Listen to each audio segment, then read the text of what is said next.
Welcome students. आज हम learn करेंगे शेक्सपियर के एक मास्टरपीस जिसका नाम है एंटोनी एंड क्लियोपेट्रा।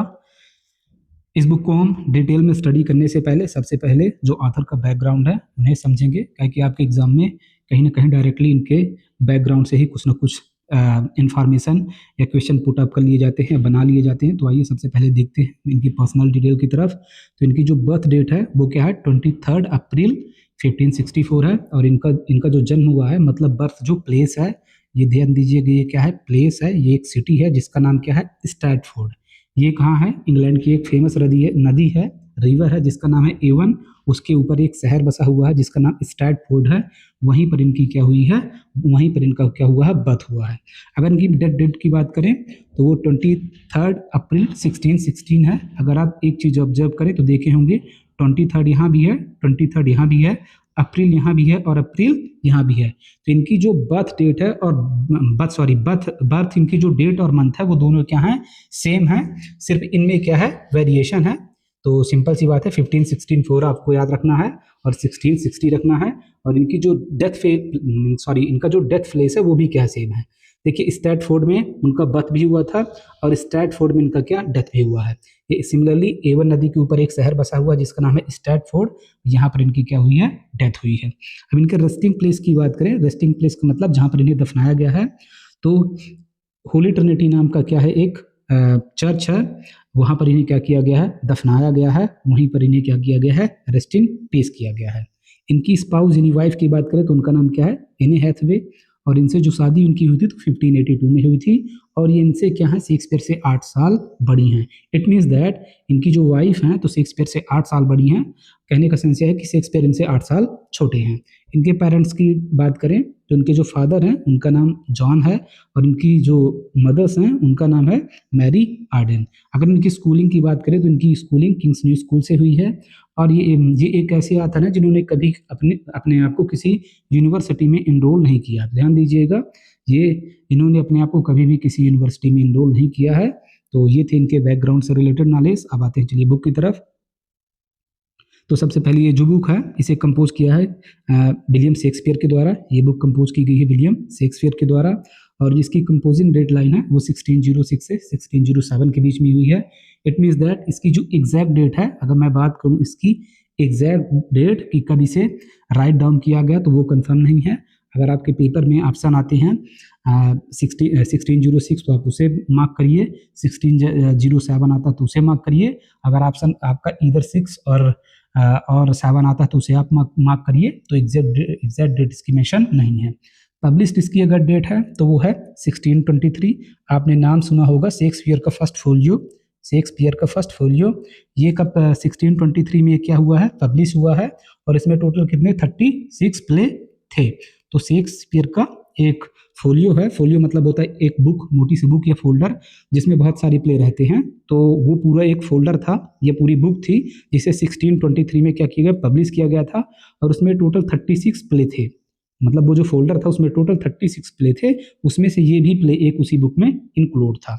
तो इट मीन्स दैट कहने का मतलब इसका जो फर्स्ट पब्लिकेशन है वो 1623 में है। तो ये फैक्चुअल डिटेल है, इन्हें आप याद करिएगा। अब आते हैं, देखते हैं थोड़ी बुक किस पर बेस्ड है, कैसे है। तो बुक में हम देखेंगे कि एंटोनी एंड क्लियोपेट्रा ये दो क्या हैं, एक इन्हें बोल सकते हैं प्रोटोगनिस्ट हैं एक प्रकार के। इन्हें आप हीरो से कंपेयर कर सकते हैं, हीरोइन से आप कंपेयर कर सकते हैं। ये एक ट्रेजिक टेल है। क्या है, एक ट्रेजिक टेल। ट्रेजिक टेल का मतलब दुख भरी कहानी, दुख भरी स्टोरी। अब आप सब जानते हैं कि ट्रेजिक का मतलब क्या होता है। जब किसी भी मतलब कोई भी अगर स्टोरी है तो कैसी होती है, उसका एंड होता है सैरोफुल। मतलब वो किसी के डेथ से या किसी के सेपरेशन से, इस तरीके की स्टोरी जाके क्या होती है, एंडिंग मतलब जो उसका अंत होता है वो अच्छा नहीं होता है, जनरली क्या होता है, बुरा होता है। तो ऐसी स्टोरी को क्या बोलते हैं, ट्रेजिक। इसमें कभी हीरो मतलब प्रोटैगनिस्ट मतलब हीरो की डेथ हो जाएगी, कभी हीरोइन की डेथ हो जाएगी, या तो दोनों की डेथ हो जाएगी। तो इस तरीके से हम प्ले में देखेंगे कि ये क्या है, ट्रेजिक टेल है। और किस पर बेस्ड है, एक लव स्टोरी पर बेस्ड है। तो एक ये ट्रेजिक टेल है या ट्रेजिक स्टोरी है जो लव स्टोरी पर बेस्ड है। और जो लव स्टोरी के जो फिगर हैं तो वो कौन है, एंटोनी एंड क्लियोपेट्रा। इसमें जो सबसे पहले हमारे पास जो एंटोनी रहेंगे वो कहाँ के हैं, रोम के हैं। और इनकी जो पोस्ट है वो क्या है, जनरल है। तो रोम की क्या है, जनरल है। जबकि जो क्लियोपेट्रा हैं वो क्या है, क्वीन है। और ये क्वीन कहाँ की हैं, इजिप्ट की हैं। क्वीन कहाँ की हैं, इजिप्ट की हैं। तो ध्यान रखिएगा, जो स्टोरी बेस्ड है वो 2 शहर के आसपास जाएगी। मोस्टली 90% जो पूरी सेटिंग है वो रोम पर है, और जो 10% इसकी सेटिंग नहीं है, थोड़ी बहुत आपको रिलेशन मिलेगा, वो कहाँ से मिलेगा, इजिप्ट से। तो 2 शहर आप याद रखिएगा, रोम और इजिप्ट। इसके बाद टर्न का मतलब होता है उलझ जाना। तो आप देखेंगे कि इसमें जो प्रोटैगनिस्ट है हमारे पास, स्पेशली एंटोनी, तो किस तरीके से क्या होंगे, टर्न हो जाएंगे, उलझ जाएंगे, किसमें, अपनी ड्यूटी और डिजायर पर। डिजायर इनकी क्या है, लव, इनका डिजायर क्या है, लव, ठीक है ना, और इनकी ड्यूटी क्या है, सर्व। ड्यूटी क्या है इनकी, रोम को सर्व करना, क्योंकि वहाँ की वो जनरल हैं। और ये इनकी जो इंटेंस इमोशन है, डिजायर है, तो क्या है, क्लियोपेट्रा से प्यार करना और उससे शादी करना। तो ये अपने ड्यूटी और डिजायर में किस तरीके से फंसेंगे, ये आपको देखने को मिलेगा। अब बात करें कि ये आपको कुछ लास्ट में आपको कुछ लेसन लर्न कराएगी, मतलब आपको कुछ सबक सिखाएगी। और सबक आपके क्या होंगे, देखिए कि कभी कोई भी पावर, पॉलिटिक्स और इंटेंस इमोशन। देखिए इंटेंस इमोशंस का मतलब ऐसे कोई आपके भाव जिन्हें आप कंट्रोल न कर पाएं। आप जाने कि ये चीज़ गलत है, इसके बाद भी आप करें। जैसे चोर लोग जानते हैं कि चोरी करना गलत बात है, लेकिन उनके भाव इतने ज़्यादा उसमें पड़ जाते हैं कि वो लोग समझ नहीं पाते कि क्या सही और क्या गलत है, और वो गलत काम को ही करने लगते हैं।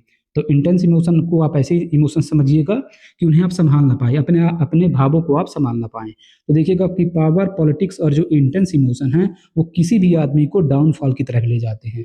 मतलब चाहे कोई जनरल ही क्यों ना हो, चाहे कोई जनरल हो, जो है कोई जनरल हो या किंग हो या क्यून हो, वो अगर वो 3 चीज़ों को एक कंट्रोल नहीं करता तो अंत में उसका डाउनफॉल और डिस्ट्रैक्शन श्योर है। ये चीज़ आप इस प्ले को देखने में आपको मिलेगी। तो चलिए आते हैं, स्टार्ट करते हैं। तो सबसे पहले स्टोरी बिगिन होती है किससे, मार्क एंटोनी से। ये क्या है, एक पावरफुल रोम के जनरल हैं, जो क्या होगा, फॉल इन लव, प्यार में पड़ जाते हैं किसके, क्लियोपेट्रा के, जो कि क्लियोपेट्रा क्या है, इजिप्ट की क्या है, क्वीन है। ये ज़्यादातर अपना time most of his time अपना टाइम हर इन इजिप्ट, किसके पास भी जाता है, हर का मतलब क्लियोपेट्रा के पास, कहाँ बिताते हैं, इजिप्ट में। और क्या करते हैं, इग्नोर करते हैं किसी, अपनी ड्यूटी की। इनकी ड्यूटी क्या है, रोम के जनरल है तो रोम को क्या करना, सर्व करना, वहाँ की प्रॉब्लम्स को क्या करना, रिजॉल्व करना, वहाँ की जो सफरिंग है उसे क्या करना, रूट आउट करना, कंट्रोल करना, या उसका कोई ना कोई उपचार करना। तो ये क्या करते हैं, रोम पर अपना जरा भी ध्यान नहीं देते और इजिप्ट में उसके साथ अपना टाइम बिताते हैं। तो इसमें इसका कहने का मतलब है कि जो एंटोनी हैं वो क्या करते हैं, एक रोमन के जनरल हैं, जो क्लियोपेट्रा नाम की लड़की से प्यार कर बैठते हैं, जो कहाँ की रहती हैं, इजिप्ट की रहती हैं, और और उनके प्यार में पड़ के उनकी जो ड्यूटी होती है उसे वो भूल जाते हैं, और क्या कहते हैं, हमेशा इजिप्ट में पड़े रहते हैं, किसके साथ, क्लियोपेट्रा के साथ। इस तरीके से जो रोम के पीपल रहते हैं, रोम के पीपल और जो वहाँ के लीडर रहते हैं, तो क्या हो जाते हैं, अनहैप्पी, उनसे क्या रहते हैं, नाराज रहते हैं, उनके बिहेवियर से। क्यों बिहेवियर से नाराज रहते हैं, कि भाई ये जनरल हैं, इनका काम है अपने पीपल को सर्व करना, उनकी देखभाल करना, उनके सुख दुख को सुनना, लेकिन इनके पास उनके लिए जरा भी टाइम नहीं है। He always try to impress, और अपना पूरा टाइम है उस पर बिता देते हैं, क्लियोपेट्रा के ऊपर। तो इस तरीके से क्या है, ये मतलब सभी लोग इनसे क्या है, नाखुश हैं। अब जब नाखुश हैं तो इनका एक क्या है, राइवल है, इनका एक राइवल है जिसका नाम क्या है, सेजर। ये इनसे मतलब दोनों की पावर ऑलमोस्ट क्या है, सिमिलर है। बोल सकते हैं कि अगर आप बीजेपी कांग्रेस से कंपेयर करें तो कह सकते हैं कि ये अपोजिशन के लीडर हैं एक प्रकार से। तो ये क्या है, इनके राइवल हैं, और यही इनको क्या करते हैं, इनसे इनको खतरा रहता है। मतलब जो एंटोनी है इनसे क्या रहता है, खतरा रहता है। तो क्या करते हैं कि एक अपने आप को क्लेवरनेस, अपनी चालाकी दिखाते हैं, और जो इनकी सेजर की बहन रहती है, किसकी, सेजर को जो बहन रहती है जिनका नाम क्या रहता है, एक्टोविया, जो सीजर की बहन रहती है जिनका नाम रहता है एक्टोविया, इससे ये क्या करते हैं, शादी कर लेते हैं। अब जब शादी कर लेते हैं तो इन लोगों का क्या हो जाता है, एक अलायंस बन जाता है। एक क्या बन जाता है, पॉलिटिकल अलायंस बोलेंगे, क्या बन जाता है, एक पॉलिटिकल अलायंस बन जाता है। तो इस तरीके से सब चीज़ें कुछ दिनों के लिए ठीक हो जाती हैं, मतलब 2, 4, 6, 8, 10 महीने के लिए चीज़ें ठीक हैं। लेकिन जो एंटोनी है, यहाँ पर ही का मतलब जो एंटोनी है, वो अभी भी क्लियोपेट्रा के लिए उनका जो प्रेम था उसे वो भुला नहीं पाते हैं। वो चोरी चोरी चुपके चुपके क्या करते हैं, क्लियोपेट्रा से मिलते हैं, और धीमे धीमे यह बात किसे पता चल जाती है, सीजर को पता चल जाती है। अब जब यह बात सीजर को धीमे धीमे पता चल जाती है तो क्या हो जाता है, दोनों के बीच में एक टेंशन क्रिएट हो जाता है। किसके बीच में, एंटोनी एंड सेजर के बीच में।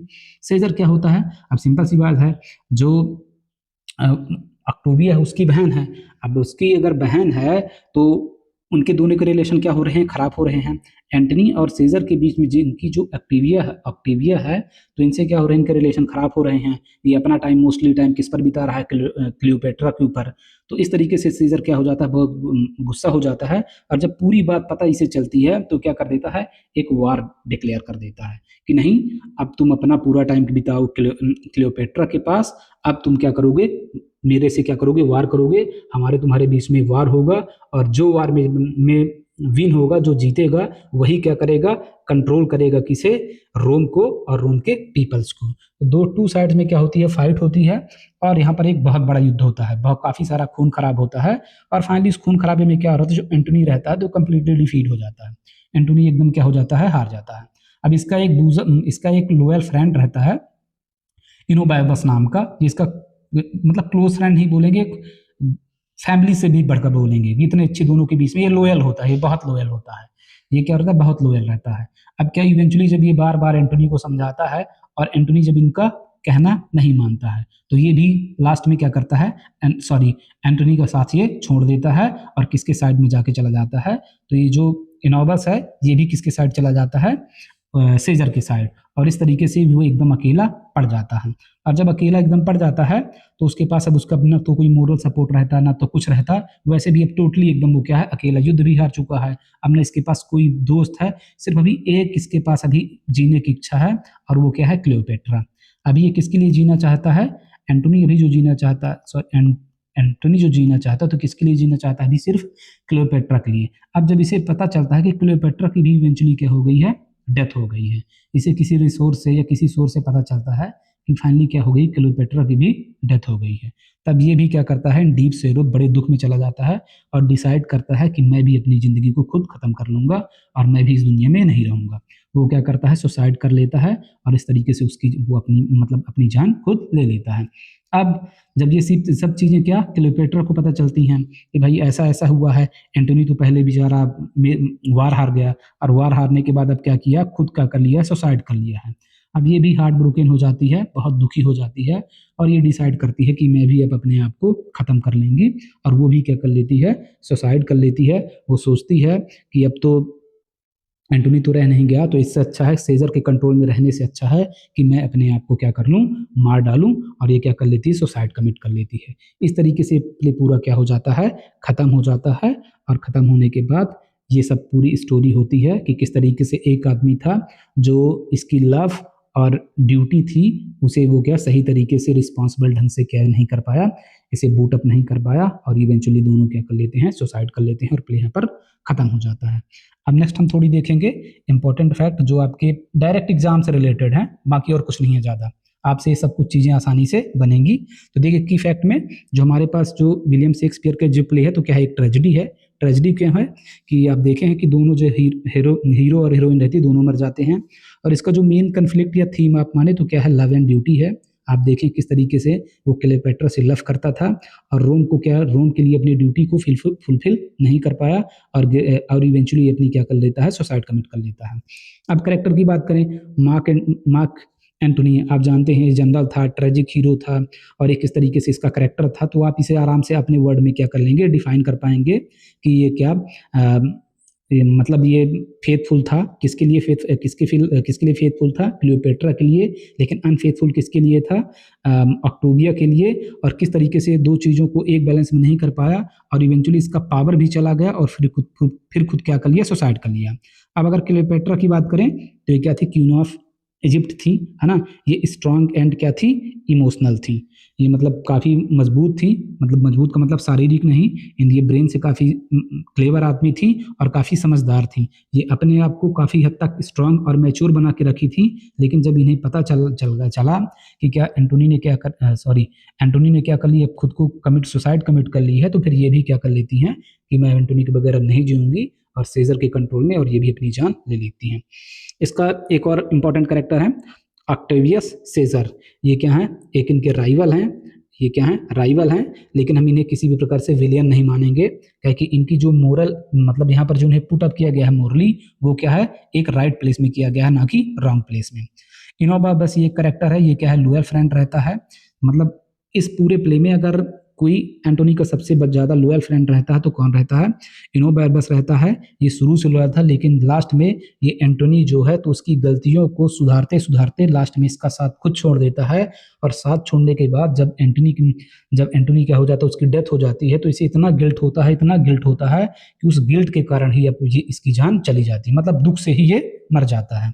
अब इसकी इंपॉर्टेंट थीम की बात करें तो आप देखे हैं कि यहाँ पर लव एंगल में किसे दिखा गया है? एंटोनी और क्लियोपेट्रा के पॉलिटिकल ड्यूटी के लिए आपको दिखाया गया कि किस तरीके से वो ऑक्टेविया से शादी कर लेता है और सीजर इसका दुश्मन बन जाता है।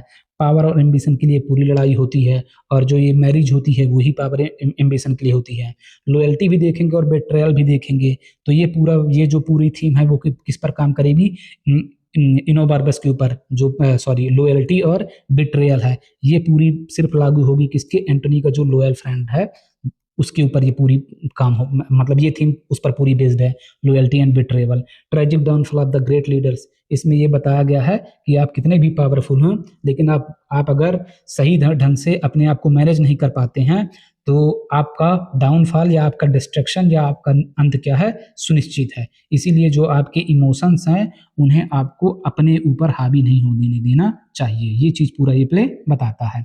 अब इम्पोर्टेंट इवेंट की बात करें तो जो एंटोनी है तो फॉल इन लव हो जाता है किससे? क्लियोपेट्रा के साथ। इसकी शादी हो जाती है किससे? ऑक्टेविया के साथ, पॉलिटिकल रीजन से। ठीक है ना।